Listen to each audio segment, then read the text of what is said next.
ድሪም ዎከርስ የሚባሉ ሰዎች አሉ አይደል በር ከፍቼ ወጥቼ ሄጄ ቢራ ጠጥቼ ከሴቶቹ ጋር እዛ ቁጭ ብዬ አውርቼም ብዬ እመለሳለሁ የሆነ ነገር መንፈሳዊ ቦታ ላይ ልሄድ ጸበልም ከሆነ ገዳምም ልሄድ ከሆነ አበስብሶኝ ነው የሚያድረው ባይን የሚገባለ ሳይከፈለው ገንዘብ ተከፍሎት የሚገባው መተት ይባላል የታሰረ መንፈስና ጸበጸሎት ኃይል የተቃጠለ መንፈስ ይለያያል ከአይን የሚገባው የቡዳው መንፈስ ግብር አለው ጧት ቤተክርስቲያን መተው ከዛ በኋላ ደግሞ ወርቋ ሲጠፋባት ወይ የሆነ ነገር ስትሆን የሆነ ችግር ሲገጥማት እንደው ይሄን ሚስጥርማ ማወቅ አለብኝ ብላ ጠንቋይ ጋር ትሄዳለች ቀለም የሚቀባው ደግሞ ግድግዳ ነው ሰው አይቀባም በተፈጥሮ ሰው ንጹህ ሆኖ ነው የተፈጠረው ምንም ነገር የለም አዛዚኤል የሚባል መንፈስ እንሶስላ መሞቅን ኩል መኳለንና ቅንድም መቀንደብን ለሴቶች ያስተማረ ዛሬ ሞሎኪል የምትባለው ስም የመጣችው ሞሎክ ከሚለው ጣዖት ነው ለሰው ህፃናቶቻቸውን በእሳት እያሳለፉ ደማቸውን ሲገብሩ እጃቸው በደም የተጨማለቀ ነበርና እንሾሽላ የዛ ምልክት ነው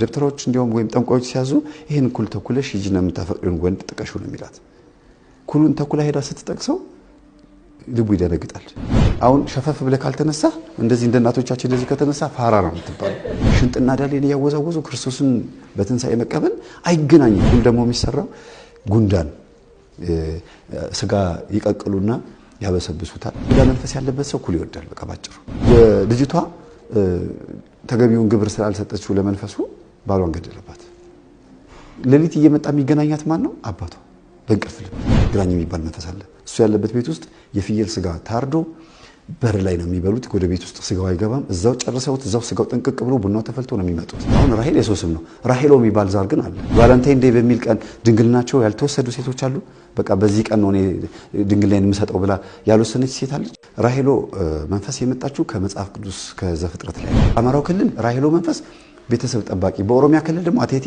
ቤተሰብ ጠባቂ አሁን ጠቋር ነው እንደ ሰይጣን የማያዩ ሰዎች አሉ አሁን ድረስ ጠቋር ሰይጣን አይደለም ነው የሚሉት ጠቋር ግን ደፋር መንፈስ ነው የወሰንገላ መንፈስ ባህሪው አረቄ ማስጠጣት መጠጦችን በጣም ማዘውተር ስንት ኃጢያቱ የከበደበትን ህዝብ ከኔም ጭምር ማለት ነው ብሩካን ጻድቃን ተብሎ ገንዘብ እንዲወረወር የገበያ ድግምት የሚደግሙት መልካሳት ነው ያለው በግዕዝ ነው አረብ ሀገር ሴቶችን እየላኩ ደሞዛቸውን ወደኔ አካውንት ላኩ የሚልም ንስሐ አባት አጋጥሞኛል ከ10 አባቶች ውስጥ 3 እና 4 ብቻ ነው ንጹህ ያገኘሁት ቪም ላይ ይደገማል እና ያርጉ ይረጩት ጠረጴዛው ሁሉ ይወለወላል ጧት ገና ማንም ሳይገባ እዛ ጠረጴዛ ላይ መጥቶ የበላ ሰው እየተንቀዠቀዠ ነው በየቀኑ እየሄደ እዛ ቦታ ጥብስ የሚበላ ምን ይታዘዛል በአህያ ላይ ተቀምጠህ ራቁትህን ሆነ በጎዳና ላይ ዙር ደም ገብርልኝ ሲለው መንፈሱ ሰው መግደል ፈርቷል ግን ሞዴስ ላይ ደም ስላለ ያንን ደም ሊገብርለት በደም ሊገብር ማለት በደም ሊመትት ሰው በቁሙ ቀብረው ህንጻ የሚሰራሉ ለወጊ በክፉ ከያስከው ወይም ደግሞ ሄድና ወጋልኝ ካልከው እዚህ ፎቶውን በመቀስ ሲቆጡት እዛ ሴትዮዋ አንጀቷ ነው የሚታበል ፎቶውን በላይተር ሲያቃጥሉት እዛ ደግሞ ሴትዮዋ ነደልኩ ትላለች የሚገርመው ቀይ መኪና የሚታዘዘው ከጠንቋይ ነው እና በቀይ መኪና የተገጨ ሰው የጠንቋይ ግብር ሆነ ነው የሚባለው ክቡራትና ክቡራን የኔታ ቤተሰቦች የዛሬው እንግዳችን መምህር ተስፋዬ አበራ ናቸው መምህር ተስፋዬ አበራ በተለይ በዩቲዩብ ቻናላቸው በግል ዩቲዩብ ቻናላቸው የዲያብሎስ ሴራዎችን በማጋለጥ በስፋት ይታወቃሉ እኛም በዩቲዩብ ቻናላቸው ላይ ያላቸውን የተለያዩ ይሰጡትን ሐሳቦች አንዳንድ ጥያቄዎችን በማንሳት በእነዚህ ጉዳይ ላይ ለመነጋገር ነው ዛሬ የቀጠርናቸው መምህር ተስፋዬ በየኔታ ቲዩብ የውጭ ሀገርና የሀገር ውስጥ ተመልካቾች ስም እጅግ አድርጌ አመሰግናለሁ ለፈቃደኝነቱ አሜን በእግዚአብሔር ስም አመሰግናለሁ ስለጠራችሁ እሺ እንግዲህ መምህር መጀመሪያ ስለ ዲያብሎስ ሴራ ምን እንደሆነ እናውራ መጀመሪያ ምን እንደሆነ እናውራ ማለት ምን አነሳሳህ አንተ የዲያብሎስ ሴራዎች መጋለጥ አለባቸው ብለህ ለማሰብ እንደውም የግልህን ዩቲዩብ ቻናል እንኳን አቋቁመህ እያንዳንዱ በክፍል እየከፋፈልክ እነዛን ሴራዎች ለማጋለጥ ያነሳሳህ የግል ምክንያት ነበረ አጋጣሚዎች ነበሩ ወይስ ደግሞ እርግጥ የዲያብሎስን ሴራ ለመቃወም ምክንያት አያስፈልግም ግን ምናልባት ቅጽበታዊ ምክንያቶች ይኖራሉ ማስነሻዎች ማለት ነውና እነሱ ነገሮች ካሉ ከነሱ ተነስተን እንጫወት ኦኬ መልካም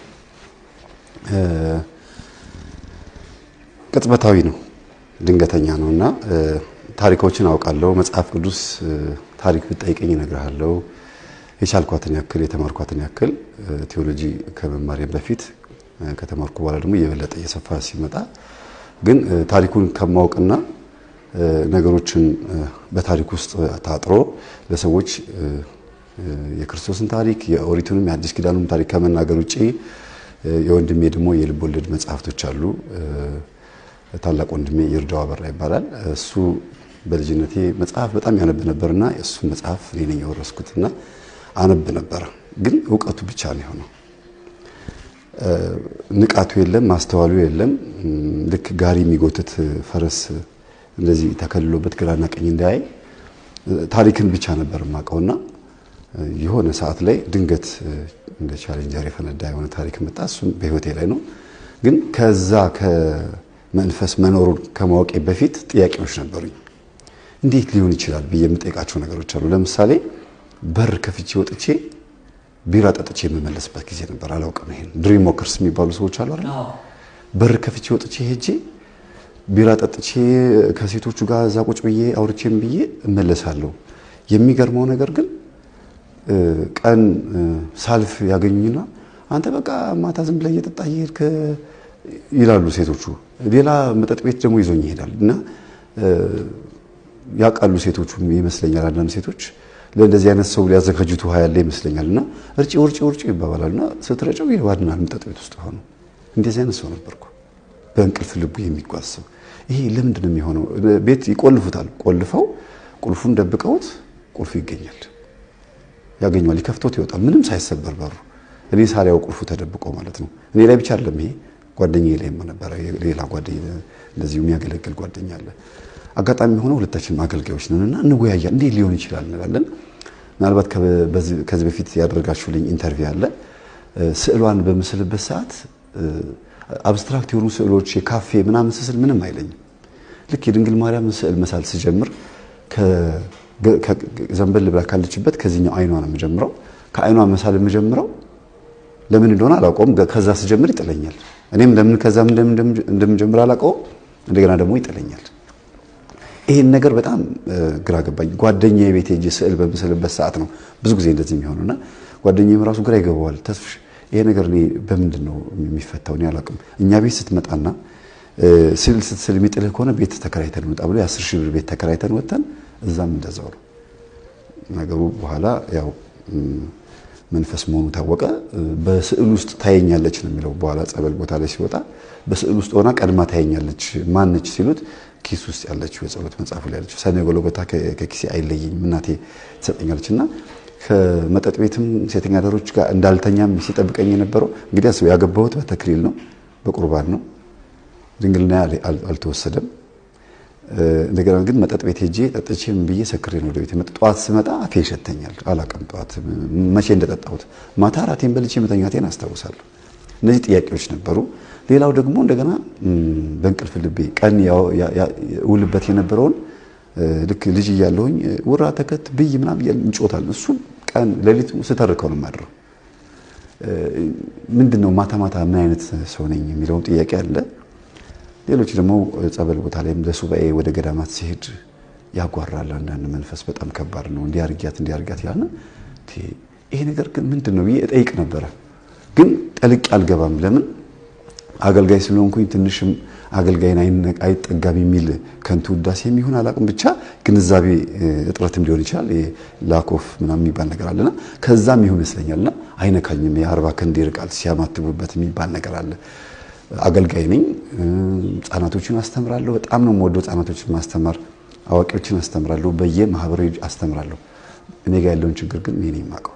ካስተማርኩ በኋላ አንድ አርቲስት ምን አለኝ፣ እኛ መድረክ ላይ ቆመን ሰውን እናስቃለን፣ ቤታችን ግን ያለውን እንባችንን ማንም ሰው አያውቀውም እና ብዙ ጊዜ ከመድረክ በስተጀርባ ያለው ላይፍ ሌላ ነው።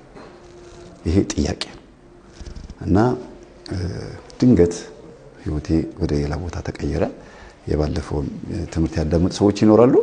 በድንገት በሱባኤ በምን መንፈሱ ተያዘ። እኔ ጋር ያለው መንፈስ ሲያዝ ያደረገኝን ነገር በሙሉ ተናገረ። ለምሳሌ እሁድ ላስቀድስ ከፈለኩኝ ቅዳሜ ማታ ወዲያውኑ ፈሳሽ ወይም ደግሞ ዝንየት የሚባል የቤተ ክርስቲያናችን ቋንቋ ህልመ ሌሊት ወይም ዝንየት የሚባል ቅዳሜ ማታ አንድ ቀን ብቻ አይደለም፣ ተከታታይ ቅዳሜ ማታ ገላዬን ታጥቤ እሁድ ላስቀድስ ስል ወይም ደግሞ ሐሙስ ቀን ቤተክርስቲያን ሄጄ ቆርብ የምፈልግ ከሆነ ወይ የሆነ ብቻ የሆነ ነገር መንፈሳዊ ቦታ ላይ ልሄድ ጸበልም ከሆነ ገዳም ልሄድ ከሆነ አበስብሶኝ ነው የሚያድረው።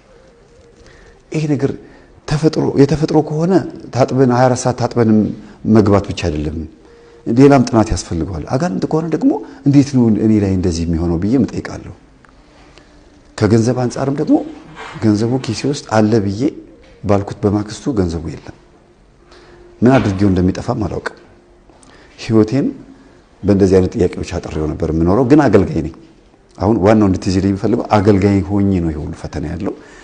ስብከት በማስተምርበት ሰዓት ፊት ለፊት የሚታየኝና ፊት ለፊት የሚታየው ይለያያል። የሚታየውና የሚታየኝ መነጽሩ ሲወልቅና መነጽሩን ሳረገው ማለት ነው።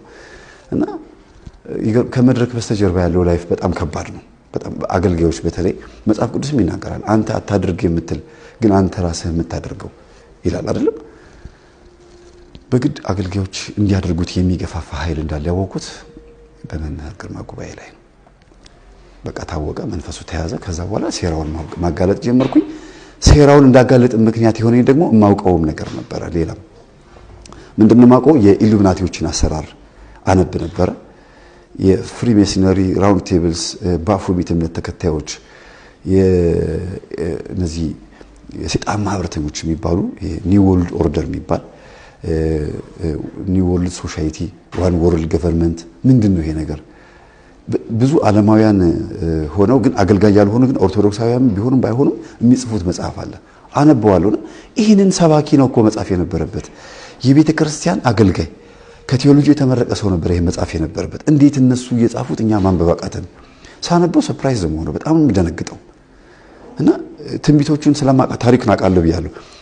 ታሪኮቹን አውቃቸዋለሁ። የሚፈጸመውን ደግሞ በዓለም ላይ የሚፈጸመውን ነገር ሳየው ደነግጣለሁ።